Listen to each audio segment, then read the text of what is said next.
ஓம் ஸ்ரீ மகா அகத்திய சத்குருவே போற்றி போற்றி. அன்பாலயத்தின் 3ஆம் ஆண்டு குரு பூஜை மற்றும் ஆத்ம காயத்ரி சாதனா மற்றும் நோன்பினை நிறைவு செய்யும் முறை குறித்து சத்குரு வழங்கிய அருளுரை. ஈசனின் பேராற்றல்களை பதம் பணிந்து போற்றிடும் மகா அகத்தியர் உரைக்கின்றேன். அகத்திய மகரிஷிகளின் மேம்பட்ட ஆற்றல்களாகவே யாம் இயங்கிடுவோம்.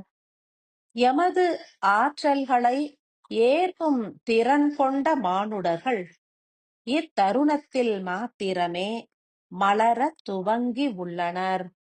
அன்பு எனும் வாயில் திறவு கொண்ட சத்தியலோகத்தினில் பிரவேசித்த காரணத்தினால் எமது அருளினையும் பெற்றுவிட இயல்கின்றது.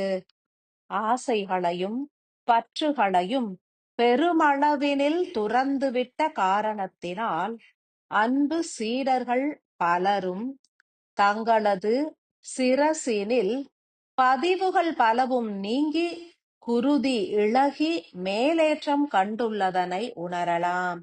கருணை எனும் வாயில் பூரணமாய் திறவு கொண்டிடவே ஸ்ரீசக்கரங்களை ஏற்று தேவியரின் ஒடுக்கத்திற்காக 108 தின ஆத்ம காயத்ரி சாதனாவினையும் 1 மண்டல காலம் எனும் 48 தின நோன்பினையும் ஏற்றவர்கள் யாவருமே மார்கழியின் ஆயில்யம் எனும் தினமதிலே குரு பூஜை நிகழ்கின்ற தருணத்திலே தங்களது நோன்பினை நிறைவு செய்து கொள்ள வேண்டும். அனைவரும் தங்களது ஸ்ரீசக்கர தியானத்தினை இல்லத்தினிலேயே அமர்ந்து ஆழமாகவும் தீர்க்கமாகவும் நிறைவேற்றக் கடவது. அண்ணாமலையாரின் பிரதேசத்தினில் குரு பூஜையும் யாகமும் நிகழ்த்தப்பட்டாலும் இப்பூ உலகம் முழுவதும் இந்நிகழ்வு நிகழ்த்தப்பட்டால் பெரும் நல்லாற்றல்கள் பரவிடும். இயன்ற அளவில் அனைவரும் தங்களது இல்லங்களிலேயே குரு பூஜையினை நிகழ்த்தி நோன்பினை நிறைவு செய்திடல் வேண்டும். எவ்விதம் இல்லத்தினில் அக்னி வளர்த்து ஆகிருதிகளை அருளி ஸ்ரீசக்கர தியானங்களை நிறைவு செய்திட வேண்டும் என்பதனை அறிந்திடுக. அனுதினமும் பூஜிப்பது போன்றே அனைத்து செயல்களையும் ஏற்க கடவது. 108 முறை ஆதி விளக்கு காயத்ரி மந்திரம் உரைக்கையில் சிறு அக்னி குண்டத்தினில் சத்குருவினை வணங்கி துதித்து அக்னி வளர்த்து மந்திரம் உரைக்க கடவது. பின்னர் தியான நிலைகளை ஏற்காது உடன் 12 முறை ஆத்ம காயத்ரி மந்திரத்தினை உரைத்து சிறிது தூய அன்னத்தினை தூய வெண்ணிற பருத்தி துணியில் இட்டு முடிந்து ஆகுருதியாக சமர்ப்பிக்க வேண்டும். ஆத்ம காயத்ரி மந்திரத்தினை உரைத்தவாறே ஆகுருதிகளை அளித்து அவையாவும் அக்னியில் பூரணமாய் எரிந்து சாம்பலாகும் வரை நெய் வார்த்து 108 சிவ துளிகளின் நாமம் தனையும் உரைத்து போற்ற வேண்டும்.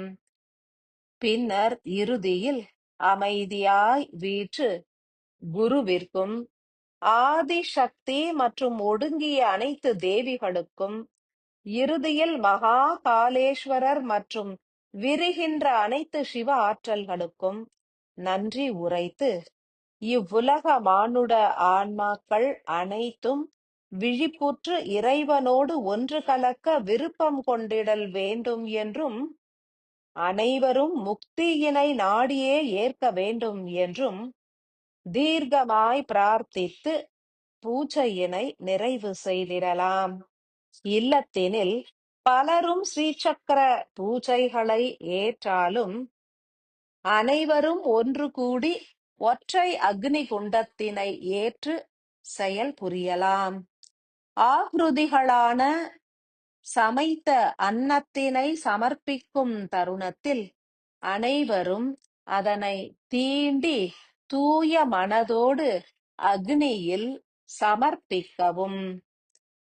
ஸ்ரீ சக்கரங்களின் ஓரப் பகுதிகளில் இட்ட அட்சதைகளை ஏற்று ஆக்ருதிகளை அக்னியில் சமர்ப்பித்தவுடன் இதனையும் சமர்ப்பிக்கவும். பூஜைகளை துவங்கும் முன்னரே ஸ்ரீசக்கரத்தின் 4 முனை பகுதிகளிலும் இட்ட அட்சதையினை மெல்லனவே ஏற்று தனித்து இருத்தவும்.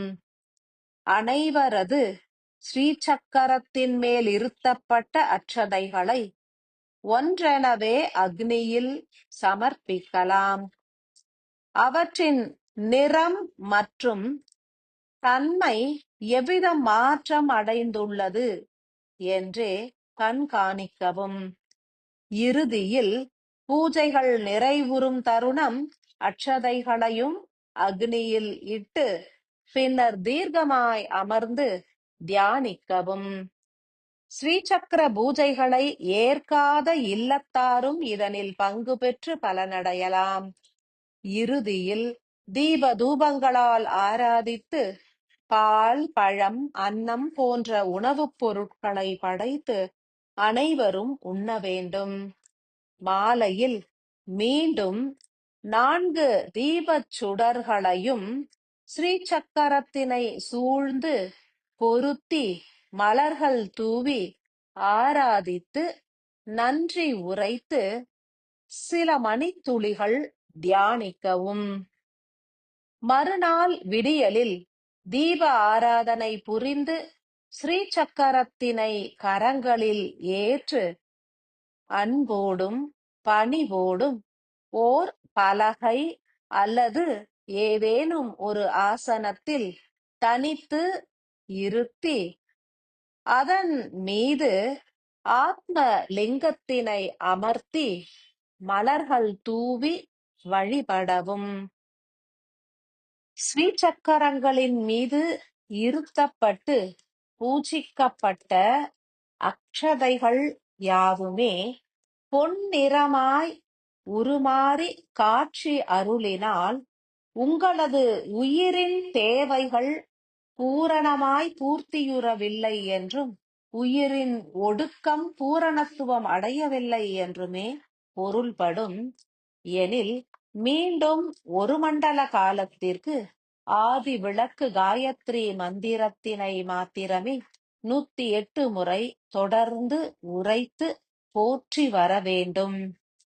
அட்சதைகள் யாவும் தூய வெண்ணிறமாக பொரிந்த அரிசி போன்று உருமாறி இருந்தால் உங்களது உயிர் பெரும்பான்மையாய் ஒடுங்கியது என்றும் ஆன்ம துளிகளான சிவனாரின் ஆற்றல்கள் விரிந்து இயங்கத் துவங்கியது என்றுமே பொருள்படும்.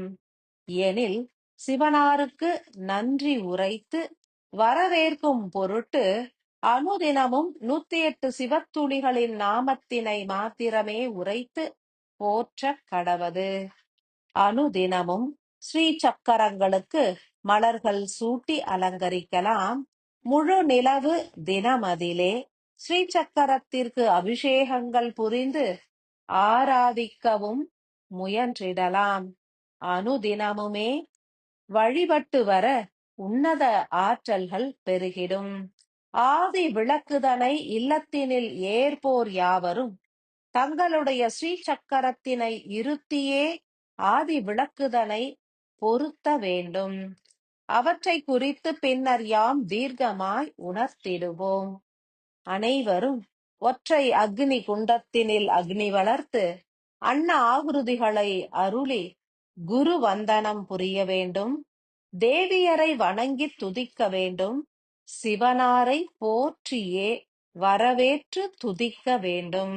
இறுதியில் 12 தெய்வங்களுக்கும் நன்றி உரைத்து ஸ்ரீ பிரம்மதேவர், ஸ்ரீ லக்ஷ்மி தேவி மற்றும் ஞான தண்டாயுதபாணிக்கும் நன்றி உரைத்து, மஞ்சளினால் உருவான கணபதியினை நீர் நிலைகளில் கரைத்து சமர்ப்பணம் புரிந்திடல் வேண்டும். உங்களது ஆத்மலிங்க ரூபத்தினை சீச்சக்கரத்தின் மையத்தினிலேயே இருத்தி வழிபட்டு வர உன்னத ஆற்றல்கள் பெருகிடும். உணர்ந்து செயலாற்றி உலகம் எங்கும் உயர்ந்த காந்த அதிர்வலைகளை பரவச் செய்திடுங்கள். சிவ ஆற்றல்கள் எங்கும் மலரட்டும். பேரன்பு நிறைந்த ஆசிகள்.